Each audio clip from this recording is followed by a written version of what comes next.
छत्तीसगढ़ की शिक्षा व्यवस्था इन दिनों एक गहरे असंतोष के दौर से गुजर रही है। एक ऐसी नीति जिसे शिक्षकों की संख्या और स्थान को संतुलित करने के उद्देश्य से लाया गया था, अब भ्रष्टाचार और पक्षपात के आरोपों में घिरती जा रही है। युक्ति युक्तकरण प्रक्रिया ने जिन उम्मीदों के साथ दस्तक दी थी, अब वही प्रक्रिया शिक्षकों के लिए एक धोखे की तरह महसूस हो रही है। प्रदेश भर के अनेक शिक्षक यह मानने लगे हैं कि यह नीति उनके भविष्य और सम्मान के साथ एक खिलवाड़ है। वरिष्ठों को नजरअंदाज कर कनिष्ठों को लाभ पहुंचाना, बिना दावा आपत्ति के आदेश पारित करना और दूर दराज इलाकों में बिना कारण भेज दिया जाना, इन सब ने आक्रोश को जन्म दिया है। अब यह सिर्फ नीति की खामी नहीं बल्कि एक बड़े तंत्रगत भ्रष्टाचार का आरोप भी बन गया है। शिक्षक समुदाय अब चेतावनी की मुद्रा में है।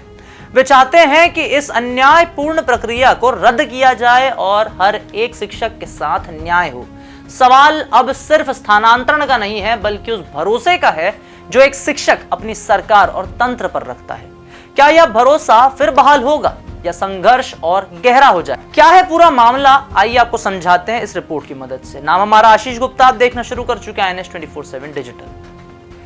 छत्तीसगढ़ में युक्ति युक्तकरण प्रक्रिया में भ्रष्टाचार और पारदर्शिता की कमी ने शिक्षकों को आक्रोशित कर दिया है। शिक्षक साझा मंच के जिला संयोजक देवेंद्र हरमुख ने बताया कि पूरे प्रदेश में गड़बड़ियों की शिकायतें मिल रही हैं। अतिशेष शिक्षकों को न दावा आपत्ति का मौका दिया गया, न ही उनके अभ्यावेदन का सही समाधान किया गया।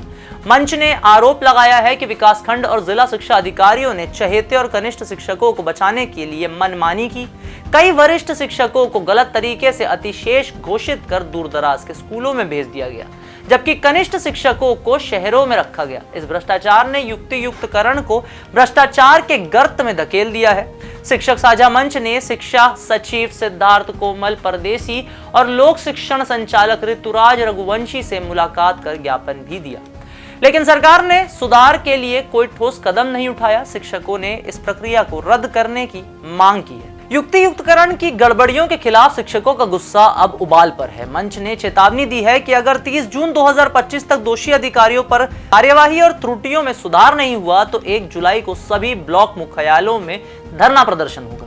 कई शिक्षकों ने बिलासपुर हाईकोर्ट में याचिका दायर की है, जिसमें नियमों की अनदेखी और भाई भतीजावाद का आरोप भी लगा है।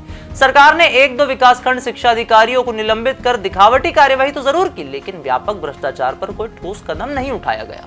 मांग करने वालों में जिला उपाध्यक्ष एलेंद्र यादव, सचिव अश्विनी सिन्हा और कोषाध्यक्ष दया राम चुरेंद्र, बालोद ब्लॉक अध्यक्ष खिलानंद साहू, डोंडी ब्लॉक अध्यक्ष प्रहलाद कोसमारिया, लोहारा ब्लॉक अध्यक्ष अनिल दिल्लीवार और गुरूर ब्लॉक अध्यक्ष धनेश यादव शामिल हैं। शिक्षकों का कहना है कि यह नीति शिक्षा व्यवस्था को कमजोर कर रही है और वे अब एक बड़े आंदोलन के लिए तैयार हो चुके हैं।